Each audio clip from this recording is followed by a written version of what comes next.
nosso assunto hoje é pigmento. Pois bem, então, por que nós vamos falar sobre esse aspecto? Vamos começar desse princípio.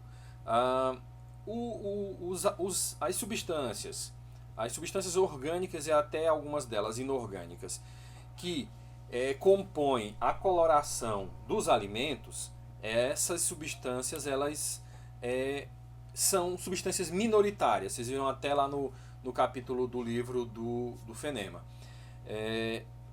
Essas substâncias minoritárias podem não significar quantitativamente muita coisa, mas elas acabam tendo um impacto importante, porque elas estão em concentrações muito baixas, porém elas alteram um fator fundamental do alimento para a aceitabilidade, tá? Que é a cor do alimento.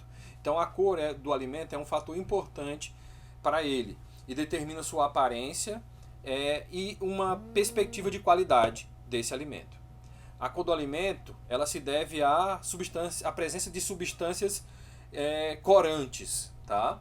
Que no caso, se eles forem de origem natural, eles são chamados de pigmentos, tá? E se forem de origem sintética, eles são chamados apenas de corantes, tá? Então, os pigmentos naturais são um conjunto de substâncias com estruturas e propriedades físicas bem diferentes. E qual é a nossa missão aqui? É entender, primeiro, quais são as classes, de uma maneira geral, as classes de moléculas que podem ser enquadradas como pigmentos, especialmente quando eu estou falando de pigmentos, são os pigmentos naturais, e quais são as utilidades destas substâncias que vão além dessa propriedade pigmentante. Então, os pigmentos para o alimento eles vão ter uma finalidade pigmentante, mas eles também podem ter, alguns deles, algumas outras atividades, algumas outras propriedades. Então, a nossa missão é entender quais são as classes de substâncias que são enquadradas como pigmentos e quais são as funções que eles desempenham na planta, além, obviamente, da função pigmentante. Então, para a gente entender esse conceito de pigmento, a gente tem que falar sobre cor, tá? Então, a cor, ela é uma consequência da nossa capacidade de perceber uma fina faixa do espectro de radiação eletromagnética, tá? Essa fina faixa, que vai de 400 a 800 nanômetros, tá? Que é o comprimento de onda, essa faixa é chamada de região do visível, exatamente porque só essa faixa a gente consegue enxergar, tá? Toda essa faixa que fica acima do visível e aquela que fica abaixo do visível não é perceptível pelo nosso sentido da visão, tá? Então, a nossa missão é entender o que são os pigmentos. Mas o que são esses pigmentos? Eles são substâncias que são capazes de absorver parte da radiação e refletir uma outra parte. Então a cor do pigmento é a cor da radiação que ele consegue refletir. Então substâncias avermelhadas são substâncias que refletem no vermelho, tá? No verde, as do verde e assim por diante. Bom, os pigmentos, eles podem ser substâncias puras ou misturas complexas, tá? Os pigmentos naturais, especialmente os pigmentos não verdes, eles são pigmentos muito mais complexos do que os pigmentos esverdeados. Mas todos eles são uma mistura de substância. Raramente eles são encontrados em uma espécie vegetal ou mesmo animal, tá? Apenas um tipo de pigmento. Os pigmentos animais é que são mais monótonos. No caso, o pigmento vermelho dos animais é que é basicamente um só, mas a gente fala dele já já. Então, eles podem ser extraídos, tá, de matérias-primas alimentares, sejam animais ou vegetais, e podem estar associadas a outras moléculas, tá? Então, você pode ter pigmentos puros, mas esse pigmento puro normalmente passou por um processo de purificação. Quando ele está presente no material original, ele não costuma ser puro. Então, os principais pigmentos, eles podem ser enquadrados nessas categorias. Os pigmentos porfirínicos, que são... Porfirina é uma estrutura complexa formada por vários anéis fundidos, tá? entre os quais se encontram os pigmentos verdes da classe das clorofilas e os pigmentos avermelhados, tá? Do tom avermelhado, que são os hemínicos. Os dois exemplos principais são a mioglobina e a hemoglobina.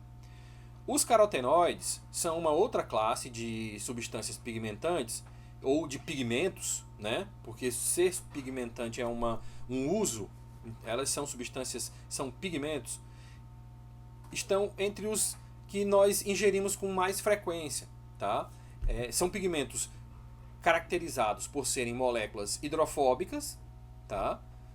E o principal representante, o mais famoso deles, é o beta-caroteno, tá? Que é precursor da vitamina A, além do licopeno e das xantofilas, que também são encontrados de maneira bem abundante em vegetais.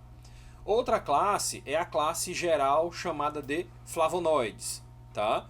Essa classe é uma classe bem grande que possui uma quantidade muito grande de representantes com uma diversidade também muito grande de subestruturas. Então, nós vamos ver quais são essas classes.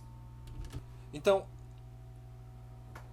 como eu falei no slide anterior, os pigmentos eles podem ser porfirínicos, eumínicos, hemínicos, carotenoides, flavonoides.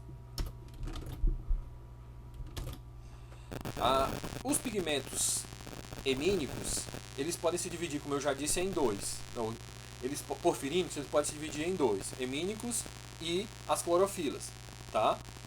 Os pigmentos à base de clorofila são os pigmentos verdes das plantas.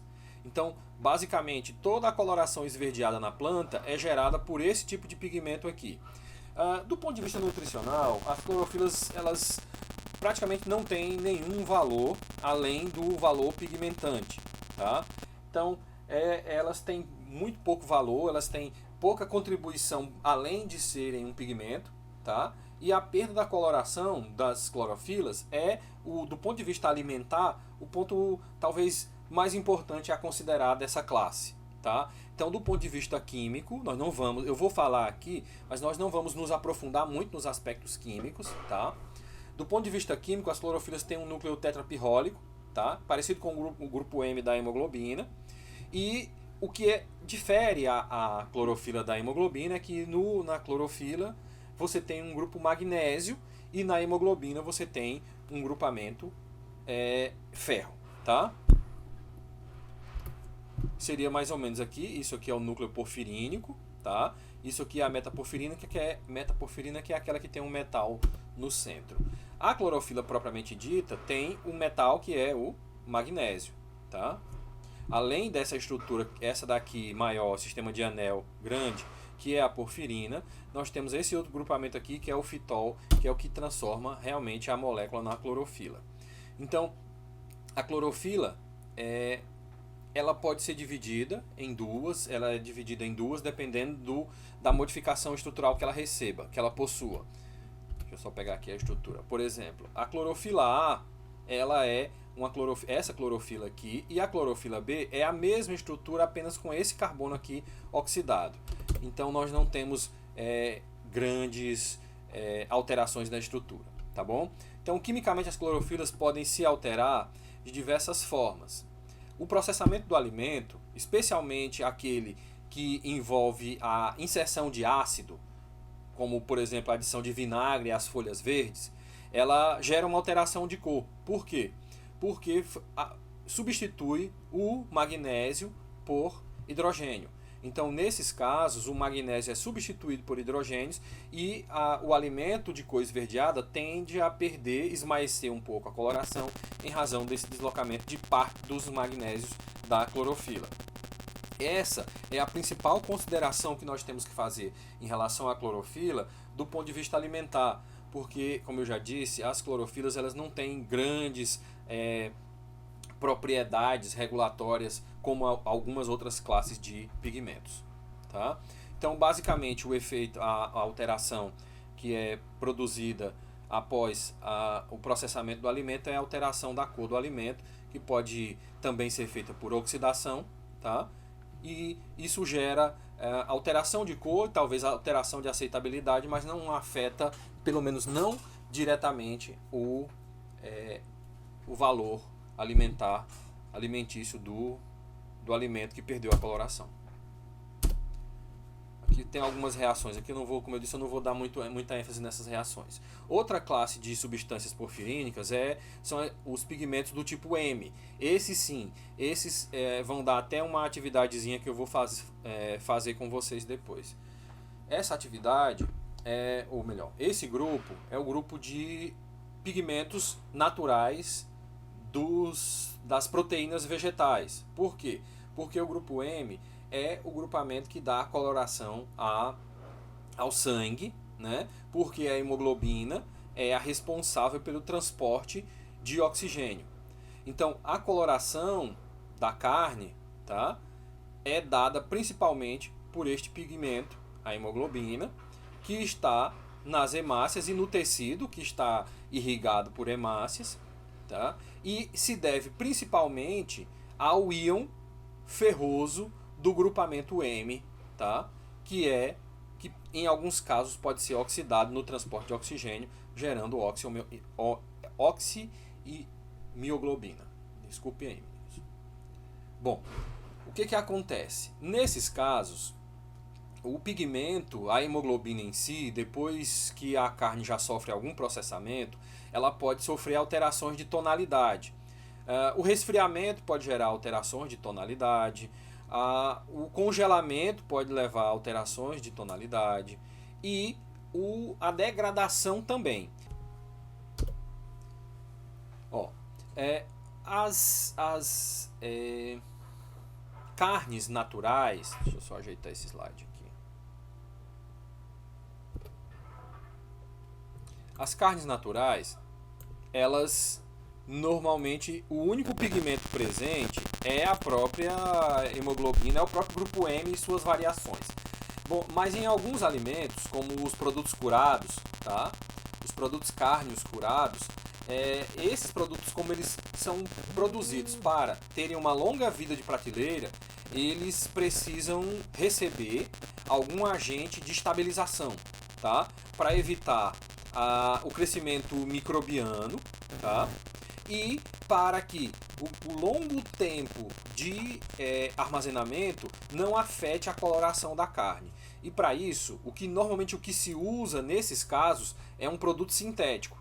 Esse produto sintético é o nitrato ou nitrito, tá? Normalmente é nitrato e aí eles convertem em nitrito, mas pode ser os dois, tá? Essas substâncias, elas têm dupla finalidade. Elas tanto são agentes de coloração, tá? Como são agentes conservantes, tá? Eles evitam o crescimento bacteriano em alimentos que precisam ser conservados por muito tempo, tá? O que se usa são essas duas substâncias aqui, porque essas duas substâncias, além de serem pigmentos, esses aqui eles são corantes, né? Porque eles são sintéticos.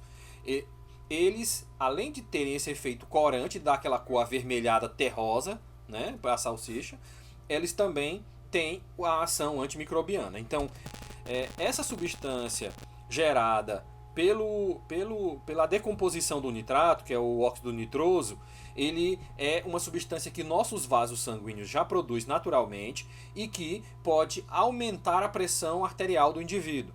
Então, o consumo frequente de produtos curados pode aumentar o risco do indivíduo ter problemas cardiovasculares.